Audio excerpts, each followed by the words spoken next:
Bismillahirrahmanirrahim. I am Sara Mufti from University of Gujarat, and I will be presenting development and validation of teachers' tolerance scale and indigenous study. So, what is tolerance? Tolerance in psychology is generally an ability to bear stress, burden, pain और pressure जो कि हम generally सफ़र करते हैं लेकिन हम उसको apparent नहीं कर सकते या अपेरेंट वो नहीं होता। इसी तरह से टॉलरेंस एजुकेशन में भी है जिसमें हाँ जो बच्चे हैं वो लर्न करते हैं पॉजिटिव आइडियाज की कल्टीवेशन को, ओपन होते हैं, अपने डिफरेंसेस को कंस्ट्रक्टिव वे में सॉल्व करने की कोशिश करते हैं और ऑब्वियसली वो सोशल जस्टिस को लर्न करते हैं। लेकिन it is important to know that tolerance can not be attained individually and automatically.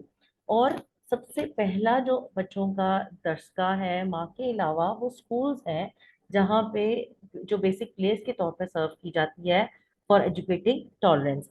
लेकिन जो जब टीचर्स टॉलरेंस को एक्सरसाइज कर रहे हैं, टीचर्स बच्चों में टॉलरेंस इंस्टिल करना चाह रहे हैं, तो उनको भी एजुकेशन की जरूरत होती है which should be multicultural and multi ethnic training, ताकि वो टॉलरेंस को properly in every ethnic and in every cultural background study करवा सके और इंस्टिल करवा सके। पाकिस्तान एक ऐसा कंट्री है जहाँ पे डिफरेंट एजुकेशन सिस्टम्स हैं, जिनमें आपको पता है कि गवर्नमेंट स्कूल्स हैं, प्राइवेट स्कूल्स हैं, स्पेशल एजुकेशन स्कूल्स हैं और मदरसाज हैं।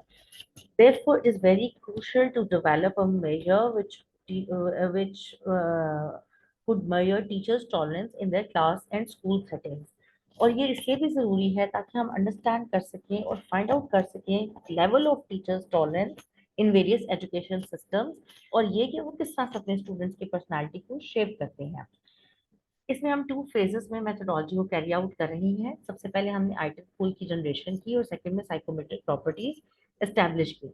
अब आइटम पूल जनरेशन में सबसे पहला स्टेप है आइटम जनरेशन। उसमें हमने 46 आइटम्स लिए हैं पहले इनिशियली और उनको 4 पॉइंट लिकर स्केल पे हमने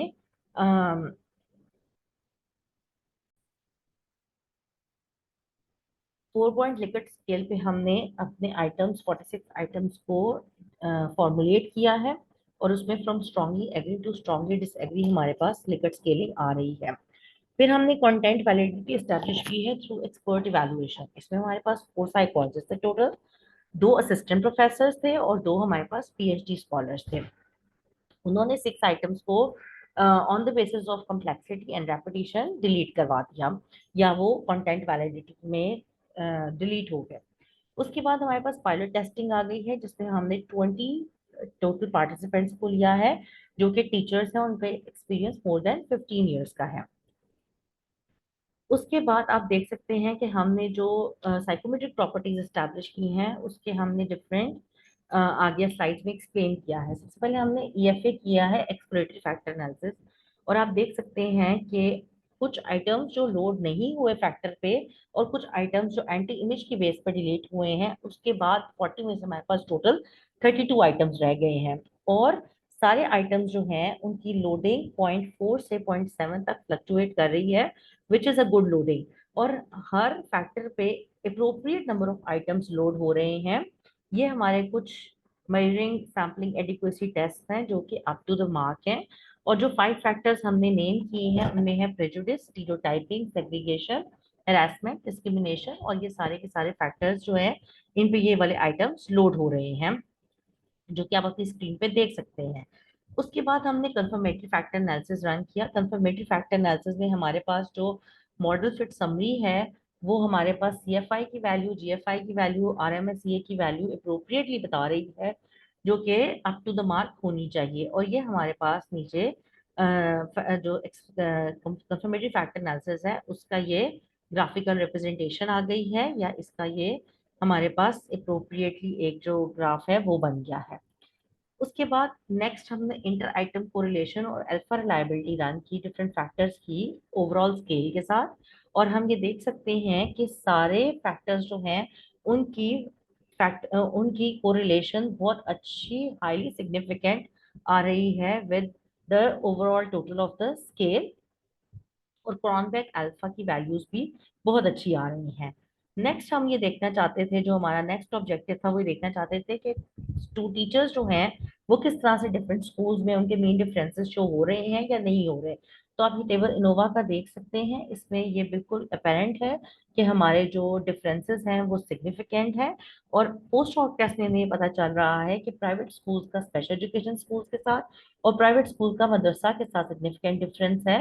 इसी तरह गवर्नमेंट स्कूल का स्पेशल एजुकेशन स्कूल के साथ और मदरसा के साथ सिग्निफिकेंट डिफरेंस है, लेकिन स्पेशल एजुकेशन का मदरसा के साथ कोई सिग्निफिकेंट डिफरेंसेस नहीं है। तो हम इस स्टडी से ओवरऑल हमें डिस्कशन में ये पता चलता है कि ये बहुत एक इम्पॉर्टेंट स्केल है जो कि एग्जिस्टिंग लिटरेचर में इम्पॉर्टेंट इंफॉर्मेशन ऐड कर रहा है, जिसके जरिए से हम आइडेंटिफाई कर सकते हैं different aspects of tolerance in indigenous perspective. और हमें ये भी पता चल सकता है कि टीचर्स जो हैं वो किस तरह से टॉलरेंस को एक्सरसाइज करते हैं रिस्पेक्टिव क्लासरूम में और स्कूल सेटिंग्स में। अच्छा, कुछ लिमिटेशंस हैं हमारी कि हमने ये स्टडी जो है वो सिर्फ गुजरात सिटी में कैरी आउट की, और यहीं से हमने अपने डिफरेंट स्कूल्स लिए और हमने उसी से सैंपल लिया। लेकिन मेरा ख्याल ये है कि इस स्टडी को डाइवर्स एथनिक और कल्चरल बैकग्राउंड में करना चाहिए on a large sample from different cities, ताकि हमें एग्जैक्टली पता चल सके कि अक्रॉस डिफरेंट एथनिक बैकग्राउंड्स किस तरह से जो है वो डिफरेंसेस आ रहे हैं। इम्प्लीकेशन ऑफ द स्टडी में ये है कि ये बहुत एक इम्पॉर्टेंट स्केल है जो कि हमें हेल्प कर सकता है पॉलिसी मेकिंग में, जिससे हम अपने करिकुलम डिजाइन को और कंटेंट को टॉलरेंस के अकॉर्डिंग शेप कर सकते हैं। और वो टीचर जो है वो उसको अपनी टीचिंग में इंकॉर्पोरेट कर सकते हैं, जो कि स्टूडेंट्स जो हैं वो फिर लर्न कर सकते हैं। ये हमारे कुछ रेफरेंसेस हैं, और ये हमारे फिर एंड में जो कि हमें ये बता रहे हैं कि हमने कौन कौन सी रिसर्चेस यूज की। लिमिटेड है क्योंकि हमारा जो वो है टाइम है वो ऑब्वियसली शॉर्ट है। Thank you for your attention and cooperation.